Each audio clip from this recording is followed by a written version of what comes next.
Parce qu'il faut bien comprendre, ayyuhal akhyar, que le fait de vouloir concrétiser At-Tawhid, ce n'est pas simplement le fait de se limiter à la lecture d'un livre qui a pour titre At-Tawhid, mais c'est de vivre avec At-Tawhid, d'avoir confiance en Dieu jusqu'au bout, d'être toujours optimiste et de t'en remettre à Dieu, même dans les plus difficiles des situations et les situations les plus critiques.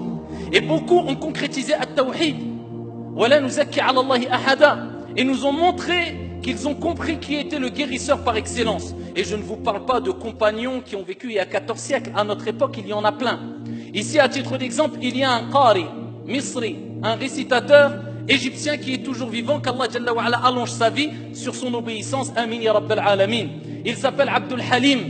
Et lui, il nous raconte ce récit qui a eu lieu, si je ne me trompe pas, il y a plus de 20 ans ou 20 années en arrière. 20 années en arrière.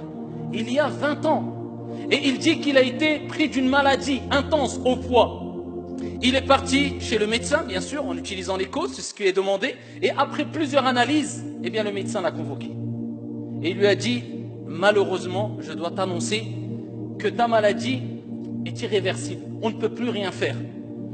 Ton foie ne fonctionne quasiment plus. Plus que cela, je suis obligé de te le dire et de te prévenir. Il ne te reste sûrement plus que 1 mois au plus à vivre.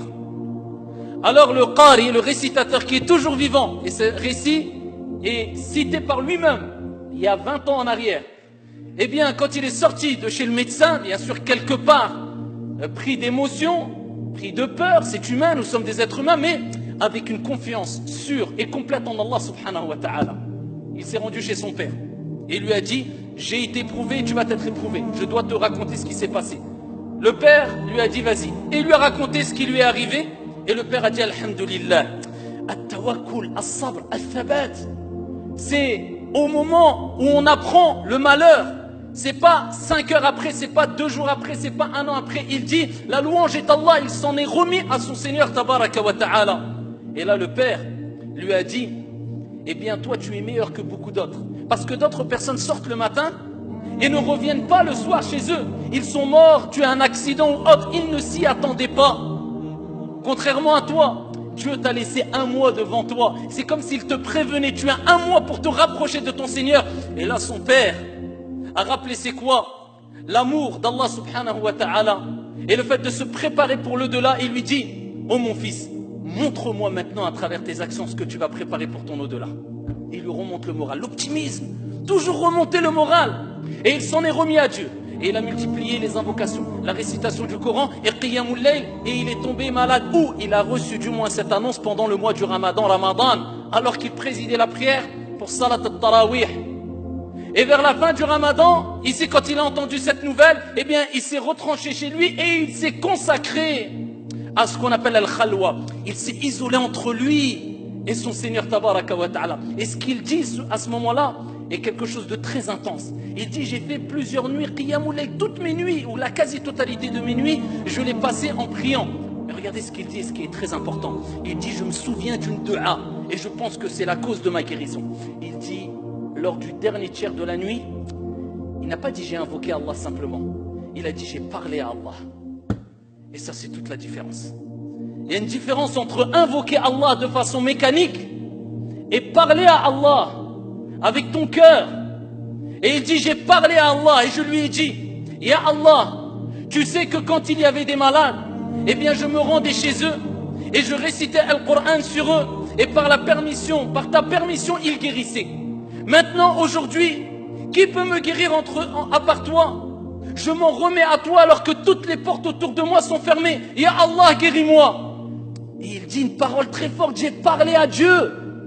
Et voilà pourquoi il est important de comprendre que l'invocation qui sera la plus efficace, ce n'est pas quand tu répètes des invocations de façon mécanique, bien qu'ils relèvent de la sunna, mais c'est quand tu parles avec ton cœur, tu discutes avec Allah, tabaraka wa ta'ala. Tu te vides, tu racontes à Allah ton problème avec sincérité, comme si tu te confiais à une personne que tu aimes énormément. Que dire du fait de se confier à Allah Azza wa Jal? Et il dit, 1 mois après, alors qu'on était rentré dans Shawwal, eh bien, je commençais à sentir mon état aller de mieux en mieux. Et je voyais que je pouvais consommer des choses que je ne pouvais pas après que le médecin m'ait annoncé la mauvaise nouvelle. Et je demandais à ma famille, donnez-moi telle nourriture, donnez-moi telle boisson. Et sa femme, son épouse lui disait non, tu n'as pas le droit. Son père venait et lui disait Sayyid, il va mourir peut-être dans quelques jours. Ah, donnez-lui ce qu'il veut, il va mourir, il va mourir. Et ici, il lui a apporté la nourriture. 1 mois, 2 mois, 3 mois est passé, toujours vivant. Et ici, ils lui ont proposé d'aller faire des analyses. Et peut-être, bi'idhnillah azza wa jal, trouver une solution dans un autre pays. Et ils ont proposé ici de l'envoyer peut-être en France ou d'autres aux États-Unis. Il a akhiré. Et il y avait un grand hôpital aussi en Égypte. Plus tard, il s'est rendu en Égypte. Plusieurs mois après avoir fait les analyses, eh bien le médecin convoque le patient. Et il dit, il est où le malade? Il dit, c'est moi. Il dit, non, toi, t'es pas malade. Où est le malade? Il dit, c'est moi qui est malade. Il dit, écoute bien, on a fait toutes les analyses. Et ton foie, eh bien, a l'aspect d'un foie tout neuf, d'une personne qui a que quelques semaines. Ton foie, il n'a aucun problème. C'est pas toi qui es malade. Où est le malade? Ils sont partis dans un autre hôpital. Et dans d'autres hôpitaux. Et ils ont fait plusieurs analyses. Et ils ont tous dit la même chose. Tu n'as aucun problème. Ton foie est intact. 20 ans après, le ramadan dernier, de l'année dernière, il était encore dans une mosquée en train de présider la prière pour Salat al-Tarawih. Ce qui nous rappelle, ayyuha al-akhyar, que bien sûr il y a des causes, mais il ne faut jamais désespérer, être optimiste jusqu'au bout et comprendre que Ash-Shafi, Allah tabaraka wa ta'ala, c'est lui qui guérit. Et wallahi, combien de personnes, ne serait-ce qu'avec leur morale en béton, avec leur optimisme, par la permission d'Allah, ils ont guéri. وإن يمسسك الله بضر فلا كاشف له إلا هو وإن يمسسك بخير فهو على كل شيء قدير وهو القاهر فوق عباده وهو الحكيم الخبير